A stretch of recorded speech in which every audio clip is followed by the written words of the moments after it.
BJP कोटे से पवन सिंह को राज्यसभा भेजा जा सकता है, इसको लेकर आप क्या समझते हैं? ये इसमें आप और हमारा कहाँ सवाल है? इसमें बीजेपी का सवाल है, पवन सिंह जी का सीट सवाल रही है वहाँ पे इसलिए सर।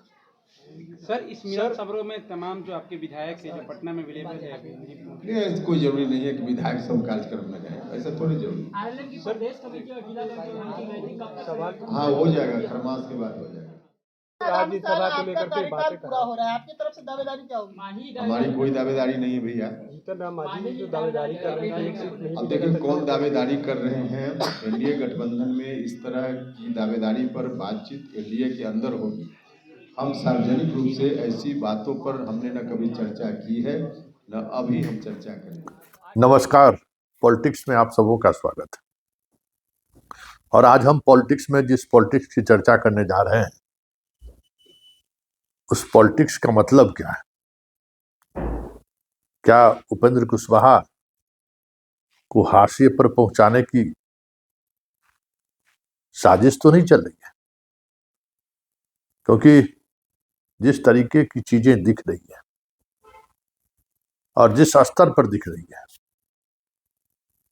जदयू का कोई विधायक या जीतन राम मांझी का विधायक या एलजेपी का कोई विधायक नितिन नवीन से मिलने के लिए नहीं गया था, लेकिन उपेंद्र कुशवाहा की पार्टी से जुड़े जीते गए 3 के 3 विधायक, उनकी पत्नी को छोड़ दीजिए, तो नितिन नवीन से मुलाकात करने गया।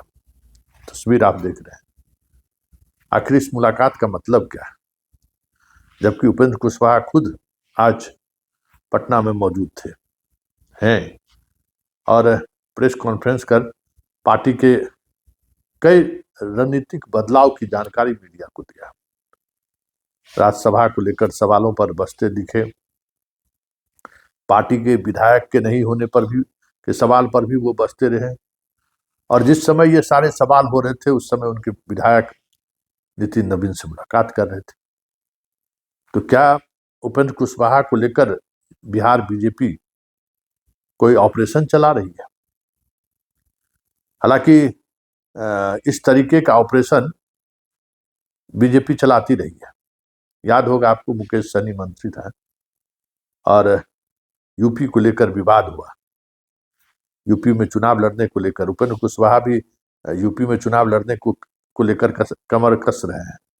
कई यूपी के एलजेपी से जुड़े हुए नेताओं को उन्होंने पार्टी में शामिल करके पार्टी धर्म को तोड़ा है। इसमें कोई मतलब गठबंधन का जो धर्म था, एलजेपी के नेताओं मतलब चिराग पासवान के पार्टी के नेताओं को शामिल करके उन्होंने उस धर्म को तोड़ा है।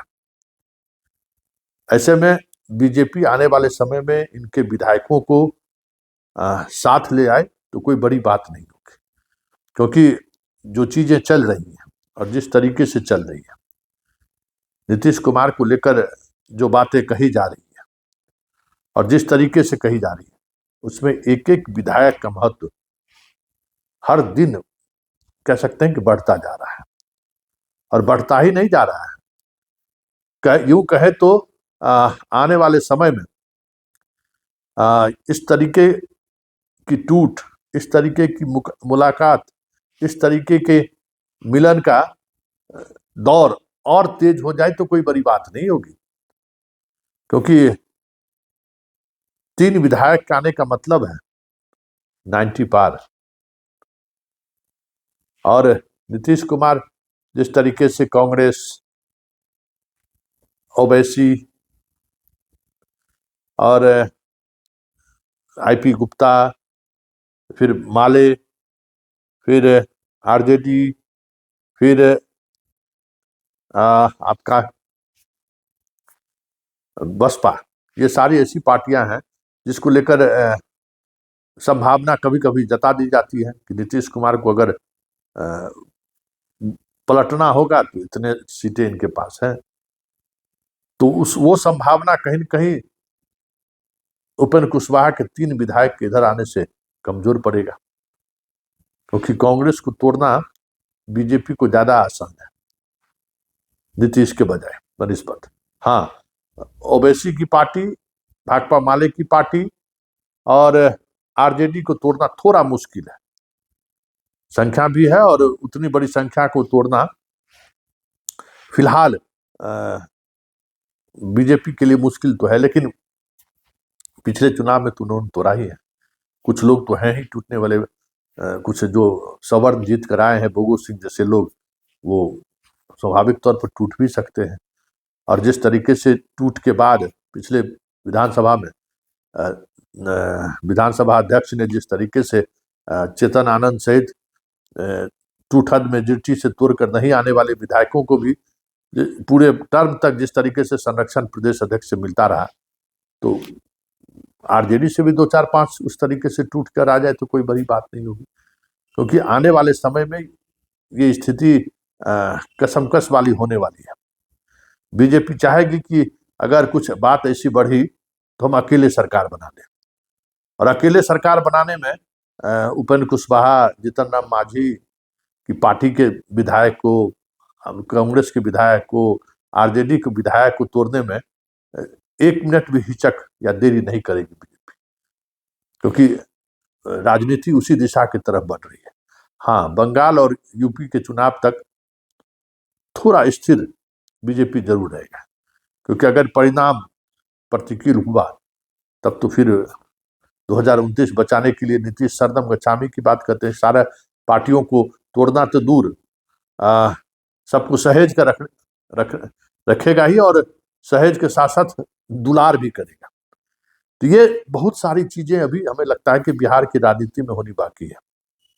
यह तस्वीर बहुत कुछ बयां भी कर रहा है, और इस तस्वीर के सहारे बीजेपी डोरा डालने का काम आने वाले समय में एक अलग तरीके से करने का गुंजाइश बना दिया है। वैसे अब उपेंद्र कुशवाहा की जरूरत बीजेपी को नहीं है, क्योंकि उपेंद्र कुशवाहा जिस तरीके से नीतीश को छोड़कर बाहर निकले और एक नई पार्टी बनाई, उससे बीजेपी को कितना लाभ मिला या फिर नीतीश को कितना लाभ मिला सबको पता है। लेकिन कुशवाहा की राजनीति करें तो अब जब सम्राट चौधरी को उन्होंने कुशवाहा की राजनीति में नेता बांध ही लिया है, कई और कुशवाहा नेता उनके पास हैं ही, विधानसभा में सचेतक बना ही दिए हैं, तो फिर कुशवाहा की सियासत को साधने के लिए उपेंद्र कुशवाहा की जरूरत कहाँ है। और अभी तुरंत राज्यसभा सीट को लेकर बातचीत भी है। पुत्र को मंत्री बनाकर पहले ही उपेंद्र कुशवाहा बैकफुट पर आ गए हैं, तो बहुत खेला होना बाकी है अभी बिहार में। लेकिन इस तस्वीर ने उस खेल को एक अलग दिशा तो जरूर दे दिया है। फिलहाल पॉलिटिक्स में इतना ही, इजाजत दीजिए, नमस्कार।